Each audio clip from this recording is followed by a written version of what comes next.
Support Laneside. Get something cool. Hey everybody, and welcome to tonight's stream. Just getting things set up here. And thank you all for joining us tonight. We've got a few different topics we're going to be covering. No drillings per se, unless that's something that you guys want to talk about tonight. But we got all sorts of other things to talk about. We've got a technical question coming in about hand positions with equipment. We've also got, excuse me, a quiet PBA rule change. And we're going to talk about the U.S. Open and first impressions from throwing the double cross and the Paragon. So once again, thank you for joining us here on the Drill Room. As always, I'm the Bearded Beast, Rob Johnson. And we're going to be talking about just about anything that you want to tonight. So, let's see here. We're going to jump into things. We're also going to answer questions from social media. We got a couple of new ones since Tuesday. We do have a programming note change. We are not going to be doing the live stream next Thursday. We will be doing Tuesday. However, we've got some other stuff going on, so we're going to cut it back for the week and just do the Tuesday show. Oh, excuse me. I'm going to get myself a drink. Oh, good stuff. Good stuff. All right, so let's jump right into things here.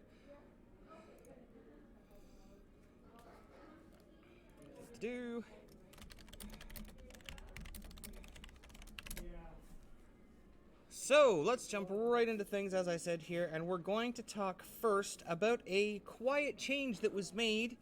Not a lot of people have been talking about this one. But it's a very important one that's coming up. The PBA has made a rule change as of January 2023 that there will no longer be plugged bowling balls allowed to be thrown on tour. Now, a lot of people have theories on this, that it's so that they can further eliminate older Hopkins purple hammers, because most of those would have a weight hole in them. I think it's more of a two-pronged integrity attack, where they want to make sure that the equipment that's being thrown is the newest and most controllable, which means that they don't have to worry about how it's been filled. If see you later, Terry. See if there's other things put into it, void spaces or different weights, things like that. And then, of course, it does eliminate a lot of the older equipment that it was problems in the past. You'll see a lot of things like older Phantoms, purple hammers, Anthony Simonson's grenade, things like that, older urethane, not necessarily problem urethane, but older urethane that's been thrown on tour. A lot of that is going to become illegal under the new rules.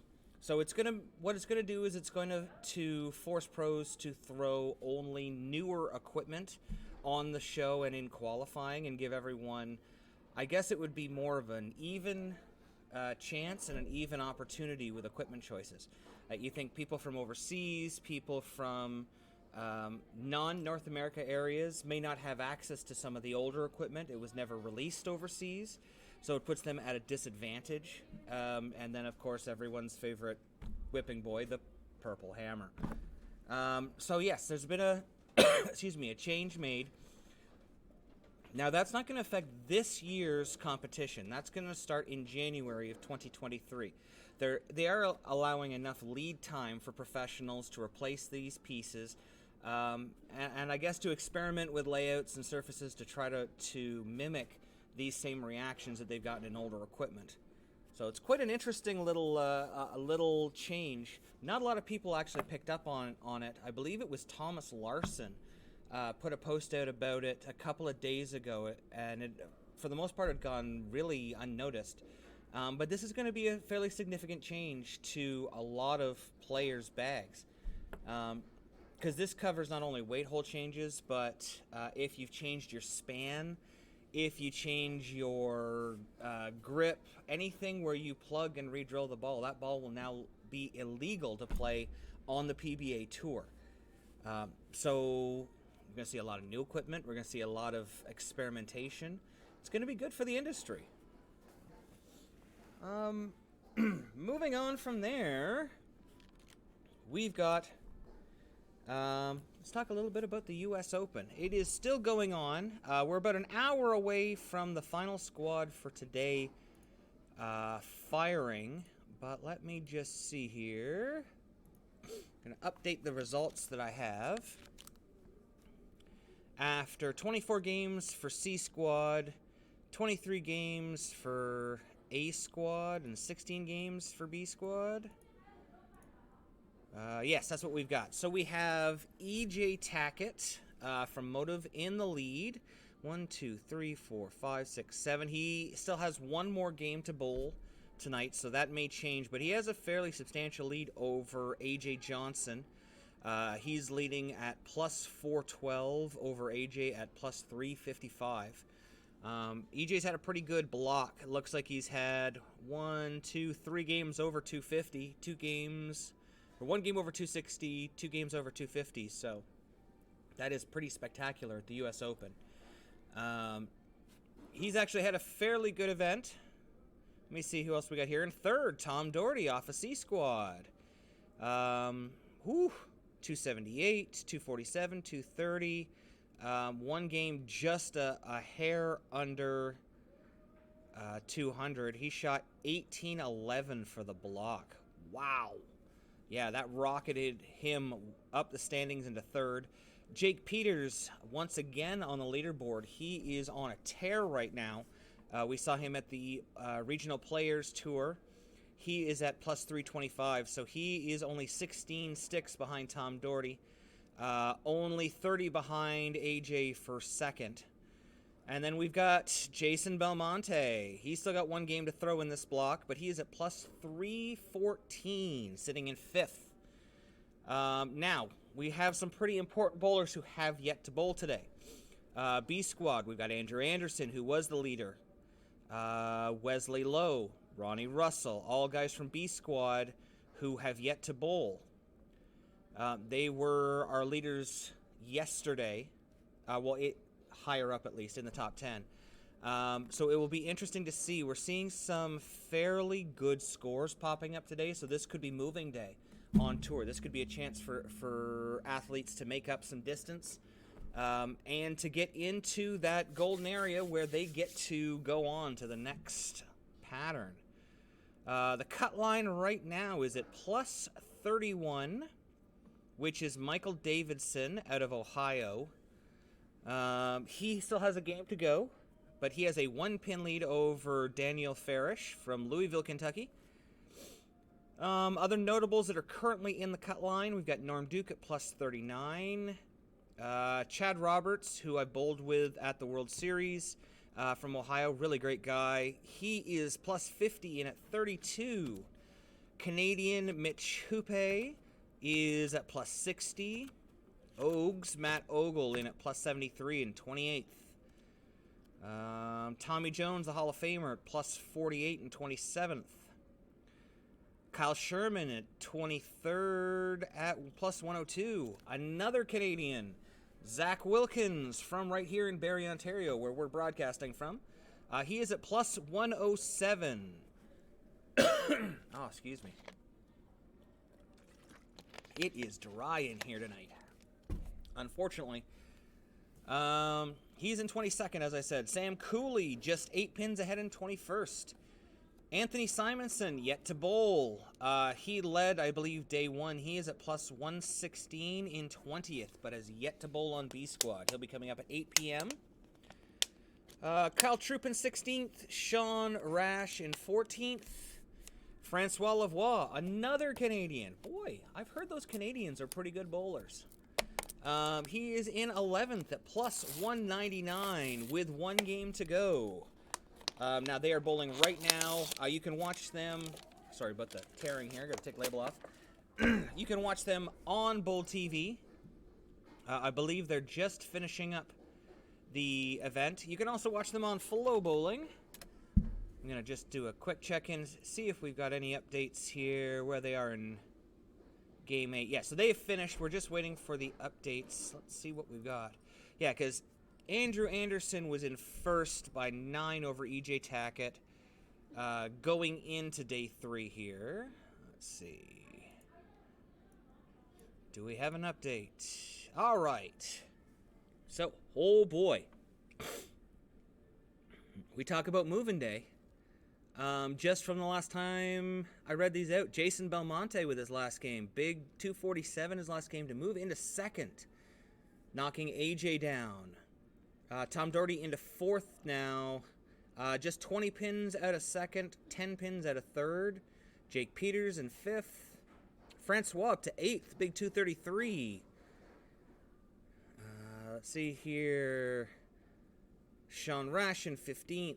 Kyle Troop in 17th. Cutline change here is Chris Prather at plus 30.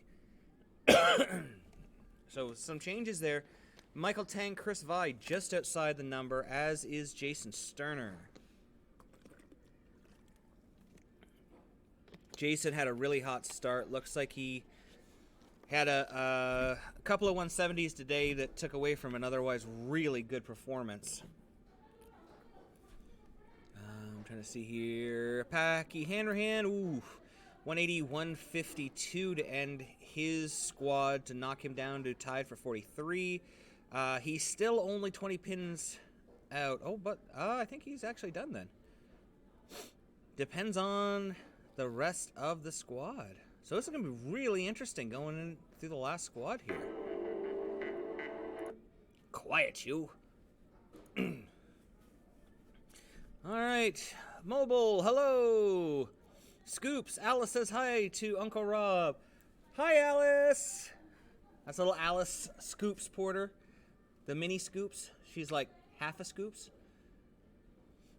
You know, if we get... if you get Dawn and Nick on here, that's 2 scoops. And then raisins fall from the sky.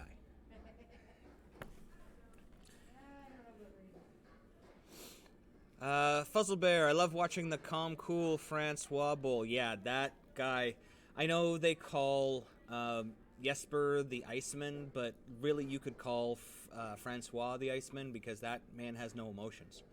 Like when he is in the moment, which a lot of those great bowlers from Wichita State know, when they're living in the moment and just going frame to frame, he has no emotion, he has no reaction, he is just all business. He is like a Terminator. The man is scary good, scary good. I just sprinkle on top of 2 oof. Okay. So we've got in about 45 minutes the last round of the US Open qualifying for the 3 patterns will get finished. I don't know if you saw the patterns for this week. They are pretty ridiculous. Load them up here. Oil pattern 1 at excuse me, only 25 units doesn't, it doesn't seem too terrible until you look at the giant middle finger that they drew on it from the 15 board to the 15 board. That is super heavy loads of oil. You think it was 1.67, 1.19 ratio for oil. It was very, very flat and still had the weird oil zone down the middle. That was really, really tough. And then to follow it up day 2 with a completely flat pattern at 27 and a quarter units, but only 37 feet. I know watching a lot of the bowlers, there was a lot of urethane in play. This brings up a great topic that I love to talk to people I coach about, and this is plastic. Something that you should always practice with is throwing your plastic for strikes. There are many situations that you can get into on, especially international tournaments, where you see a lot of friction in the front part of the lane. You actually see a lot of friction in general. And one of the things that I've mentioned to my players before is always practice with your plastic. Always have it as an option. Now, we saw a lot of people at the end of day 2 yesterday from the U.S. Open actually playing plastic. I believe Zach, who rocketed up the charts, he was in the top 10, I think, for a while yesterday. He played a lot of plastic yesterday. Being able to, excuse me just for a second. Sorry. Being able to play plastic, being able to really keep your angles in front of you, being able to just get the ball to the pocket is a skill. And it's an important one. When all else fails, you've heard Nelson Burton made this really famous. You know, when all else fails, rock it to the pocket. Don't give up the head pin. Plastic is always an option. When they are super burnt out, when there's too much friction, when they're super over-under, you can play plastic straight to the pocket and worry about picking up your 8-pin, your 10-pin, as long as you're getting it into the right zone. And we saw it a lot yesterday. 37 feet, that's a fairly short pattern. And when you look, even throwing things like the purple hammer, the ball was hooking a ton. Like, it's loud in here tonight. It's okay, hon. But yeah, it gets super duper, it gets super tough. And plastic takes that friction out of play and allows you to get the ball to the pocket. Good heavens. 37 feet, 28 units flat. The combine looks like it was at 21 feet. 18 feet forward, 8 feet reverse, so that pattern was going to fall apart in a hurry. Like it was going to shape in a hurry. So yeah, plastic, it's something that people should always practice with. That's what the SPY came out for. A plastic with a core gives you just that little bit more option to carry if you have to play it. I bowl in a league with a light oil shot. Plastic always comes in for us in the third game. Yeah, absolutely. When we do the next set of reviews, we're gonna have the SPY out there and show you what you can do with it. We'll show it at shiny and then hit it with some surface and kind of show.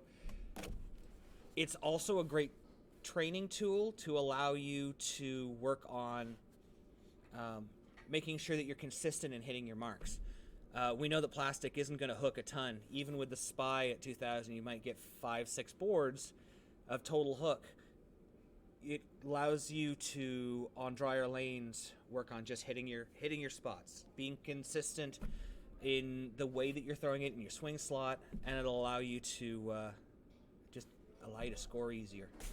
So good on them. The U.S. Open is always a grind. I was actually very happy to see them adding a pattern that would be that challenging into it. Ooh, it's a see-through bottle. Let's go on to day 3, which is today's pattern they're bowling on. 41 feet, 32.35 mils. 23 forward, 9 reverse, pretty tapered, 1.67 ratio on the outside, 1-to-1 ratio. Whoop. Give me 1 second.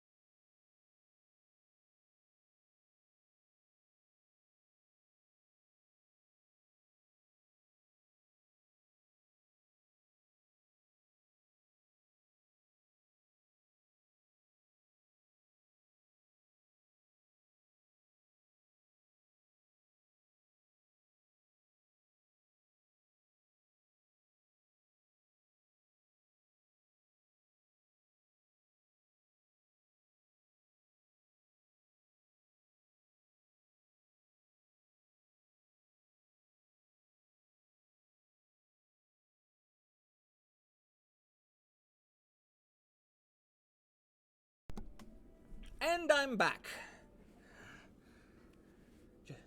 Don't want the commissioner to know that I'm really Batman taking phone calls. So yeah, this, even though this pattern has a fair amount of shape to it, it's a tapered shape. It actually gets harder through the middle, a lot harder, and the taper to the outside really isn't that much of a taper. So this is a pattern that start out pretty tough, but I can see why that there's some scores coming late off of it, because once you create a friction point to it, at least you've got somewhere to throw it to, and in theory, there's more oil through the middle. You could definitely open these lanes up and called it moving day for a reason. You can really open the scores up by moving inside once there's friction. So let's see. I'm just going to see what tomorrow's pattern is. For those who make it to tomorrow, oil pattern 4. Let's see here. 40 feet. 29.34 mils. 19 mils forward. 10.4 in reverse. This pattern's a little bit asymmetric towards the right-handers. This should hold up a little bit more. Looks like the oil's more in the track area. This is going to score. This one's going to really score high, I think. Where the oil is there, they're going to be able to really parallel in off of it. Only being 40 feet, I think that urethane is really going to be in play there, especially at 30 mils, 29.34 mils. The urethane's really going to be in play for tomorrow. I feel for the lefties, though. Being asymmetric more towards the right-handers, their area is going to track up a little bit quicker. But they don't have as much oil on their side to track down with urethane. So I think we may see some purples come out tomorrow. It might be... I don't know. The Pink Widow might be a good option tomorrow. The Pink Widow might be a really good option. I think you'll see some UC3s from Storm or some Rotogrip early. I don't know if the Pitch Black is going to look so good being a little smoother. But, I think we're going to see urethane early from all the companies. And then when they open up, they're going to score. So, yeah, that's the U.S. Open right now. Plastic. I hope those who are going on to the final squad tonight have been watching and really taking note to how they finish tonight. We're going into day 4 tomorrow. The lanes are going to have more of a memory to them. We're definitely going to see the product of all of that oil. I think come into play into the scoring tomorrow. I think when they break them down tomorrow, I think it's going to get silly. You're going to see some wild scores. I think I said that, but whatever. Okay. Next up, we've got first impressions of the Double Cross and the Paragon. We had our first league night yesterday, which was the first time we actually had a chance to have oil down to try out some of the new equipment. Myself, I didn't get to throw the Knockout, but we did have a chance to throw the Double Cross and the Paragon. The Double Cross scoops through it, I think, for 2 or 3 games last night. He seemed to really like it. Go figure. Mr. Urethane. I know that Wayne tried to throw it, but we were having some issues with his thumb insert. It was a little loose, so we're going to snug that up before he gets to throw that one again. The Double Cross was definitely strong down lane. I think Scoops himself had said that it's probably pretty close to the purple, but you could see the difference in the shape and the distances that the asymmetric versus the symmetric created. But that's encouraging knowing how strong it is. Now that we have the pink coming, we're going to have something that's going to be comparable. And like a lot of people have asked, we're actually going to put it up against the purple. We're going to see which one is stronger, which one hooks more, because this is also going to be the battle of the old school purple cover stock versus the new U73, the slightly harder cover stock. So we'll get to see what differences there are there. The Paragon is a monster. We see here from Dodge Viper last night make me love the Paragon even more. That thing is a strong monster. I got to throw it a little bit. I had it against my results Pearl, which we were working on Tuesday. We had that at 2,000, 3,000. I had it about 6 feet earlier, but still had a surprising amount of motion, even though where it was reading the mid lane.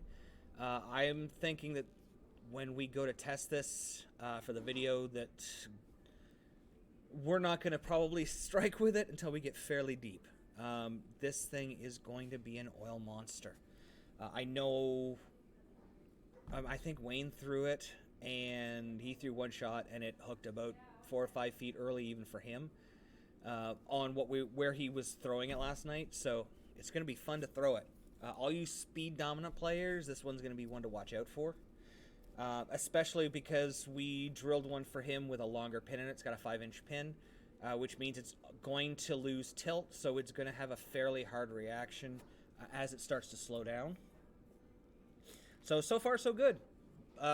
Double cross hits like a tank. I still don't think I've broken. I still think seen a stronger Brooklyn strike. Yeah, it hits hard. Being dynamic core, it's got the improved hitting ability in it as well. So, yeah, pretty good ball. Double cross hits like good urethane. It hits like a purple. It's good. Ones we still have to take a look at. I'm gonna have to ask Scoops what he's got going on tomorrow. Whether we're gonna shoot, excuse me, some videos tomorrow or do them all on the weekend. We're gonna try to knock out all the reviews. I still have to drill that eruption. I still don't know what I want to do with it. I'm really perplexed. Because I know what it's supposed to do, but I don't know where it fits into my arsenal right now. Not that I don't want to drill it, but I'm just not sure how I want to drill it. So I guess we'll find out when the show comes, because I got to do everybody's. Now, let's go to some questions from social media. Got a few of these this week, some updates, all sorts of good stuff. Oh. Social media. Going to my comments. Now, Dodge Viper there, speaking of strong Brooklyn strikes, he already gets some pretty wild hits. I'm looking forward, if he gets a Paragon, I'm looking forward to seeing how that ball's going to hit. All right, so let's see here. Got a question from Scotty Thompson. Have you ever thrown the Brunswick Igniter? We haven't done it for the show, but let's look up a little bit of information. We can talk about it a little bit.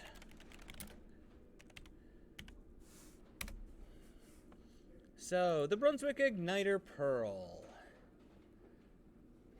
This is one of the entry line balls, RG 2.508, differential 0043. So this is going to be a later hooking ball. I've seen that core before. The Brink Symmetric. Looks very similar to the melee core. Just a little bit slight tweaks to it. You can see that in the differential. Rather than being in that 050 to 054, it's in the 043. Have we ever thrown it? No. It is a good medium oil ball, medium to medium light. And it's, if you want it to hook a little bit earlier, Scotty, definitely add a little bit of surface to it. It is 500 1000 Sea Air plus Crown Factory compound. So if you were to hit that at like a 2000 grit, it'll definitely hook even more than what you're seeing now. I'm not sure if you're looking at what the question was, but we haven't thrown it ourselves. But in looking at it and knowing the industry, it's a great medium ball. So good choice. Corbin. Oh, hey! Corbin's driving back from getting his big shim drilled. Looking forward to hearing about it. Definitely looking forward to hearing more about that. Now, I had a great conversation. Well, I've got a conversation going with JD right now. We're talking more about body position.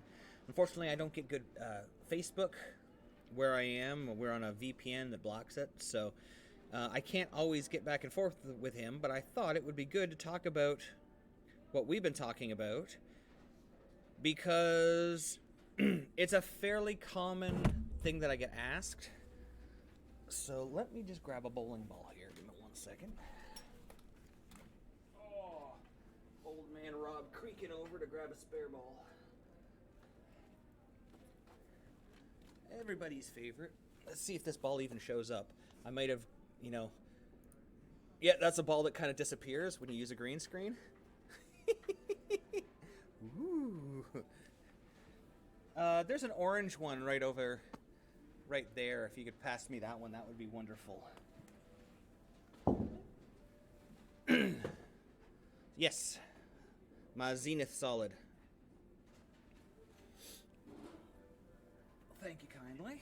All right, so we've got a zenith solid here. Now, a lot of people talk about getting their hand behind the ball or getting under the ball, and I think sometimes it gets misunderstood what we're asking or what's being asked of the bowler. A lot of people think getting their hand under the ball literally means their hand under the ball. And this is not exactly what we're looking for. You can't have your hand under the ball through the whole shot. It just doesn't work. At some point, your hand's going to be on the side or what have you. What we're asking, there's an equator for the ball, okay? You think if your thumb is right on the top here, there's an equator to the ball. If your hand is on top of the ball, it means your thumb is right on the top and your fingers are above the equator, okay? That's hand on top of the ball. What we want for hand behind the ball or under the ball is this. We want the fingers below the center of the ball, below the equator of the ball. To get really underneath the ball, you might be there, okay? Another one that's very common is being on the inside or the outside of the ball.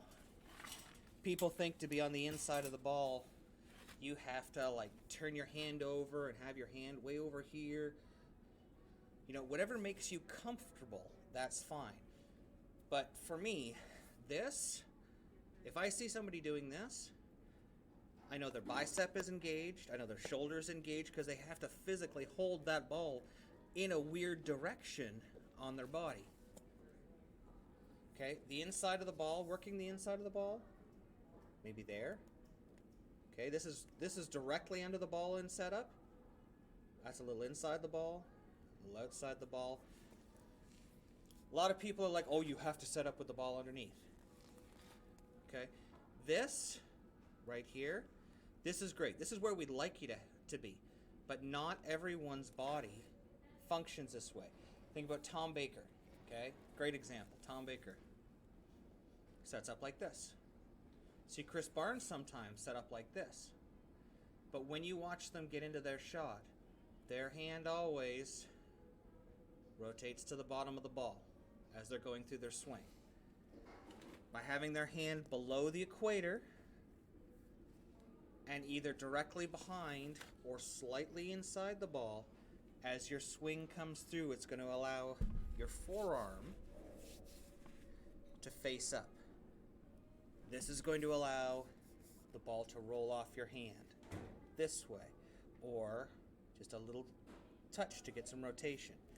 When you start contorting your hand, contorting your arm, and activating your shoulder, the first thing that happens on the downswing, see my elbow? Even though I can get my hand back underneath, it's changing the direction of my swing plane. By keeping your hand underneath or slightly to the inside, not here, slightly to the inside, it allows you to keep your elbow facing up, your forearm facing up, and to create forward rotation.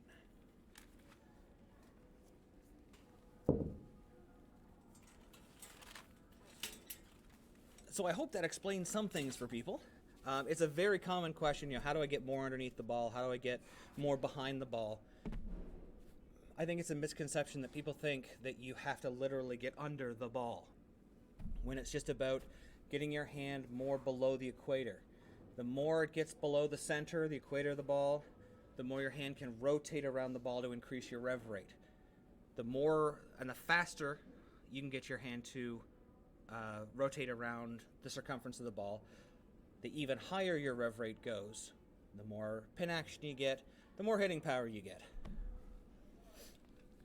Mobile, that definitely helps me. That's one of the major problems I've noticed in my game so far.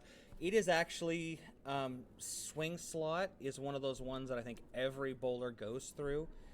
And a lot of the time it comes down to pulling from the top of your swing. That'll activate your shoulder, throw your elbow out. Not getting your hand back under to a flat position behind the ball.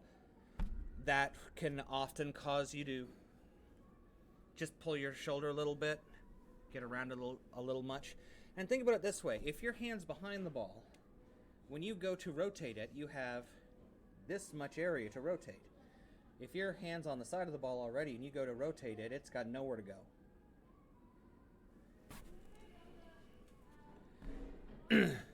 Some of us once a month. Use once a month. So, but yeah, that's it's a question that comes up a ton. Just a ton. We have another camera that we've picked up, and we're going to be able to right over screen this way for the next show.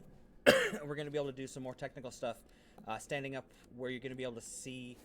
Unfortunately, you're going to be able to see all of me, not just from like the chest up. But we're going to be able to get into a lot more technical things. This is something I've just learned in the last week. Used to completely under the boulder. Yeah, and here's the thing. The more that you, this is one I just learned recently.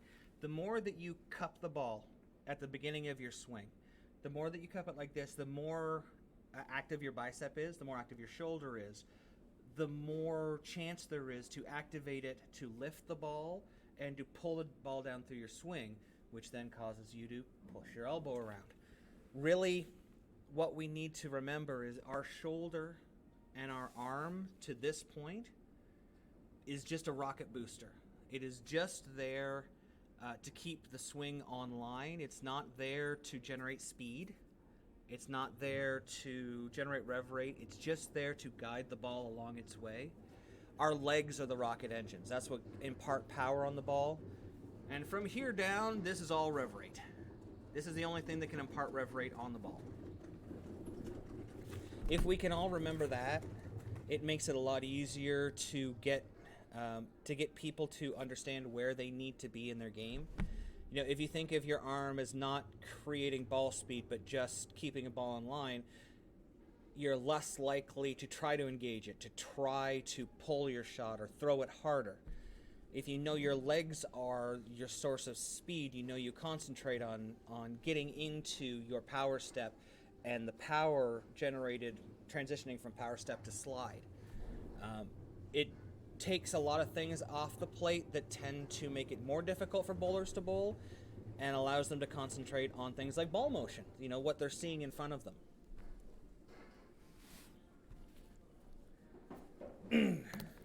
So that is everything that I had on today's show. Like I said, it was not a lot going on this week. We don't have any new equipment yet. That'll be coming in, we're hoping, for Tuesday of next week. Otherwise, we'll have a special drilling episode when they come in. Are there any other questions out there that anything anybody wants to talk about?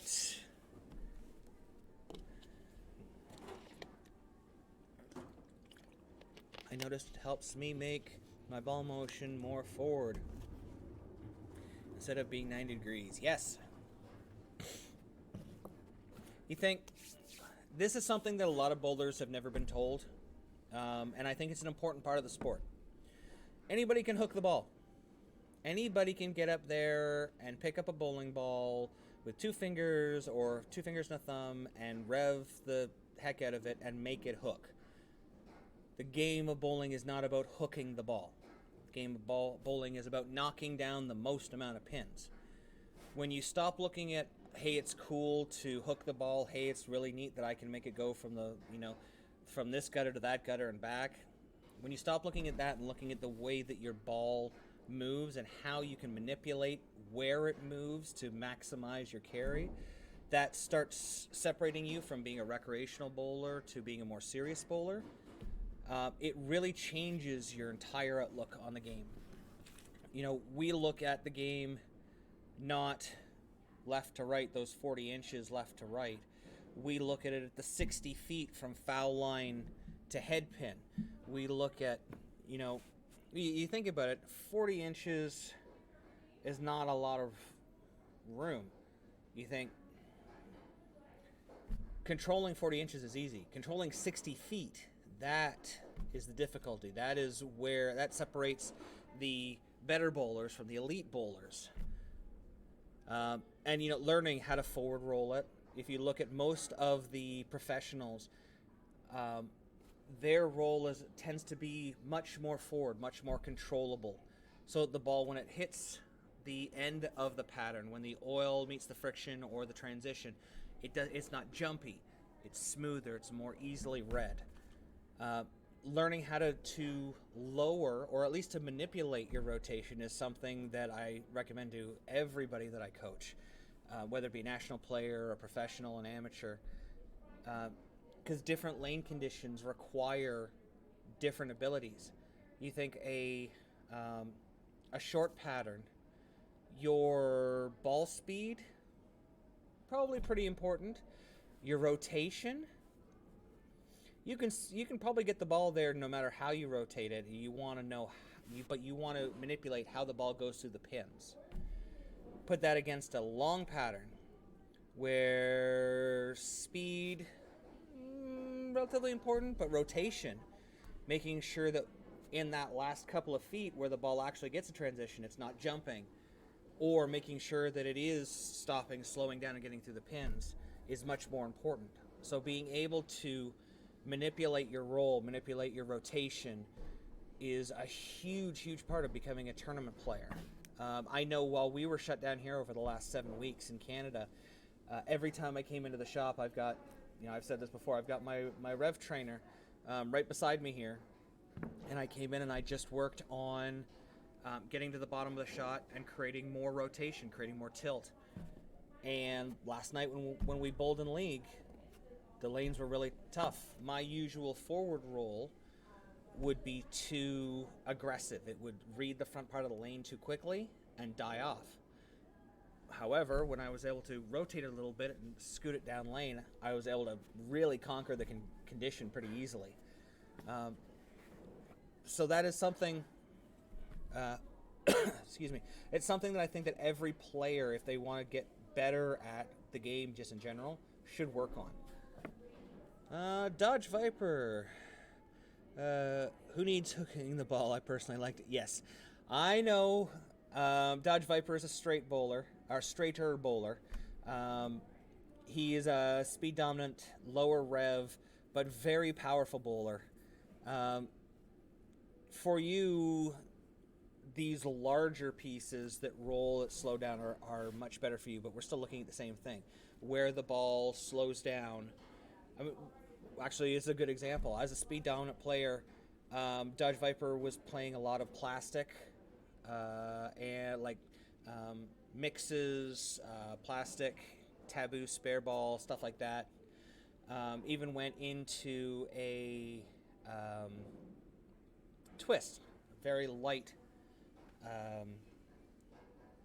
resin. Very light resin. While it was great in his youth league where they had lighter oil, when he came up to start bowling on a tougher condition, very quickly he started seeing, I'm hitting the pocket, I'm leaving all these weird splits and stuff. We got him into a much stronger ball, a ball that would slow down for him, that was softer durometer, which most of your urethane balls are. So the ball would slow down and roll to go through the pins, so he could take some of that speed, a little bit of that rotation, and get it going through the pins in the right direction. Definitely made a huge difference in his scoring. So, and soon we'll get him into a Paragon, and he'll have even better scores. So it'll be great. He's like, darn it, now I'm gonna have to buy it.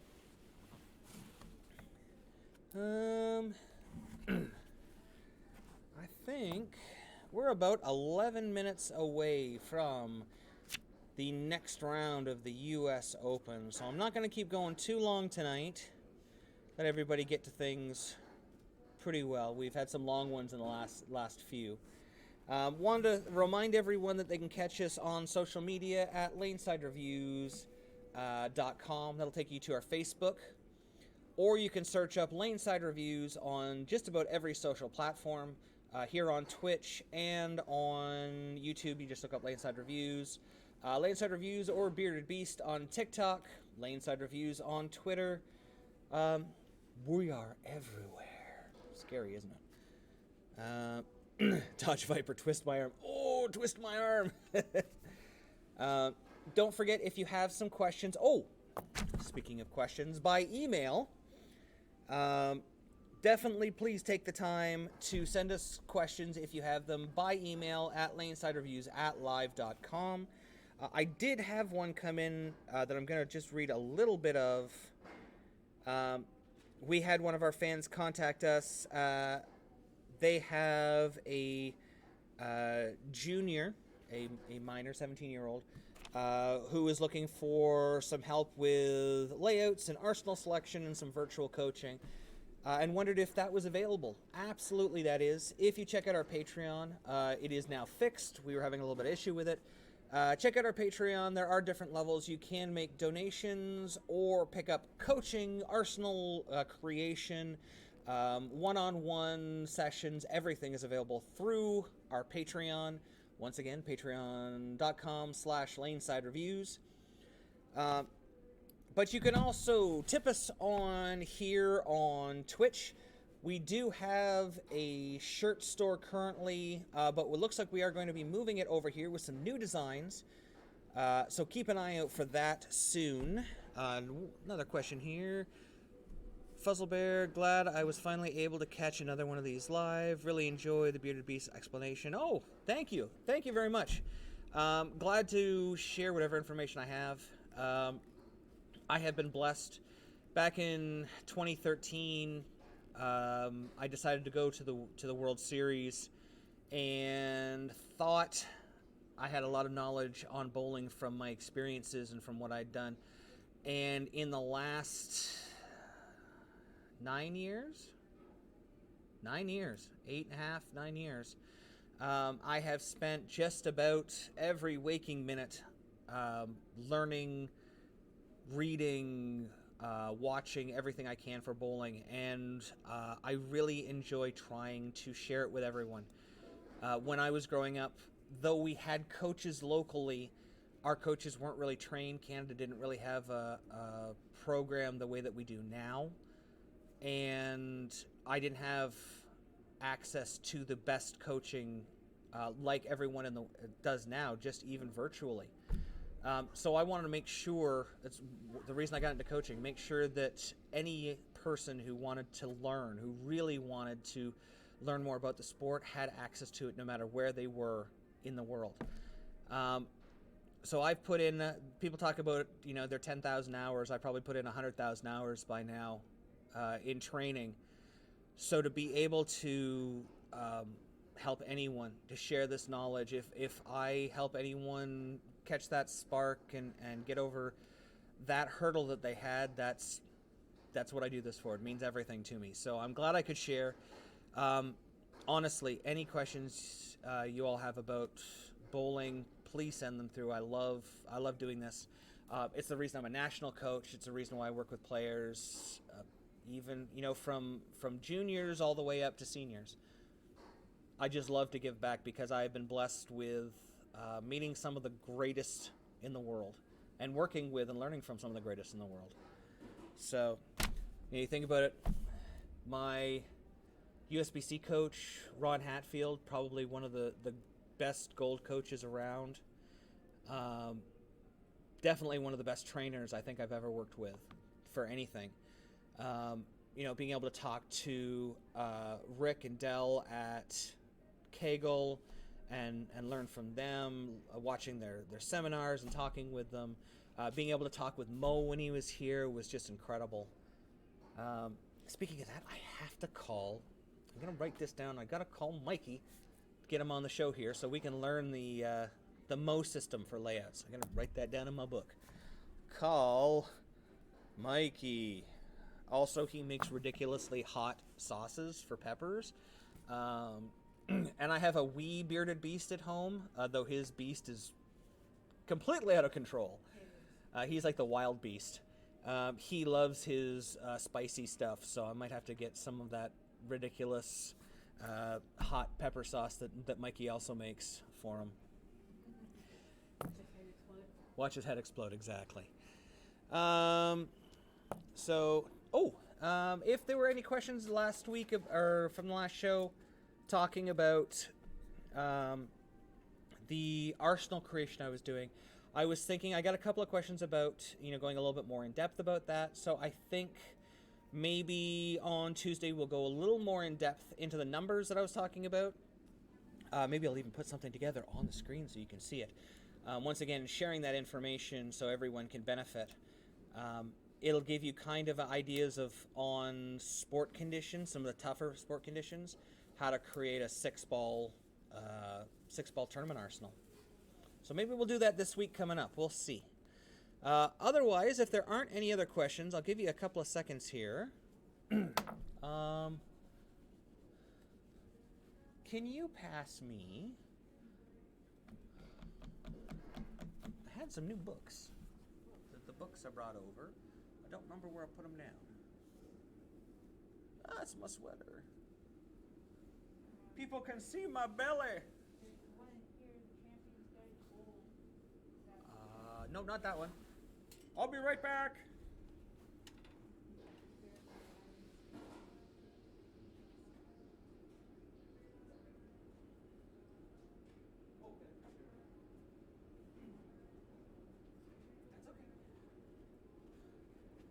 And I'm back. Brought in some more cool books. Want to recommend if you're looking for some great reading. The Champion's Mind. Really great way to look. It's not a sport specific for bowling, but it's a great way to kind of look at how you're competing in a different way.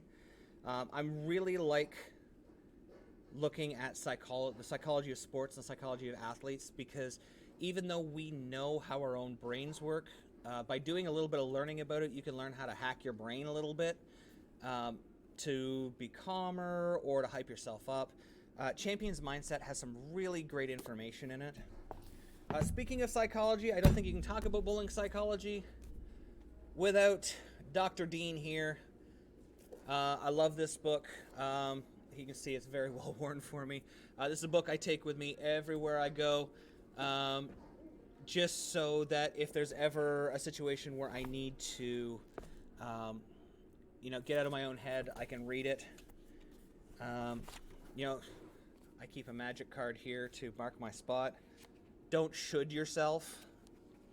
Should have done that. Should have done this. Imagine that. A bowler who blames himself for something. Another great one, speaking of Ron Hatfield. Ooh, that's a cool... Look, you can see right through me. Bowling Beyond the Basics just gives you a different look. Somewhat controversial in some ways. But it gives you a different look at a lot of parts of bowling, a lot of things that you don't think about, how the ball goes to the pins, some different things with the physics and the mathematics behind bowling. I've always thought this is a really interesting book. It gives you a lot of concepts to think about to change the way that you look at bowling. And one of my favorites. I've only ever seen one other copy of this, and it was autographed and in the possession of Rod Ross, former head honcho at Team USA. The Profitable Pro Shop by Larry Lichstein.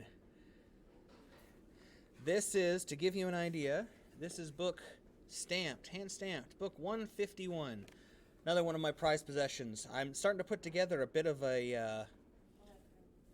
bit of a museum here in the shop of some really awesome old collectibles and stuff. Well, I might have to do a little video kind of taking people through and showing off some of the stuff.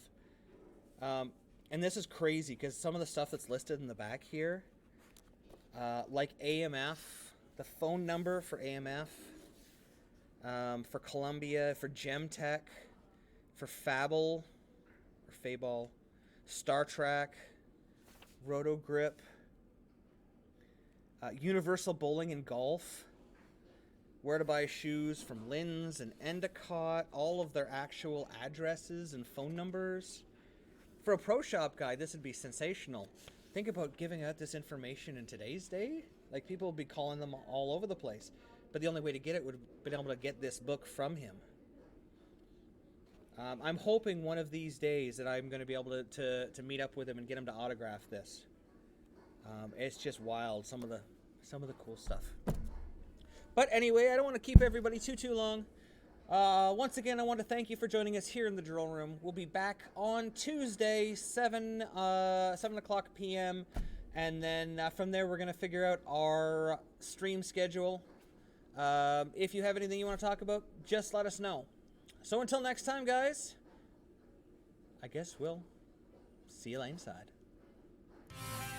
Thanks for watching. Don't forget to like and subscribe and turn on notifications so you never miss a show.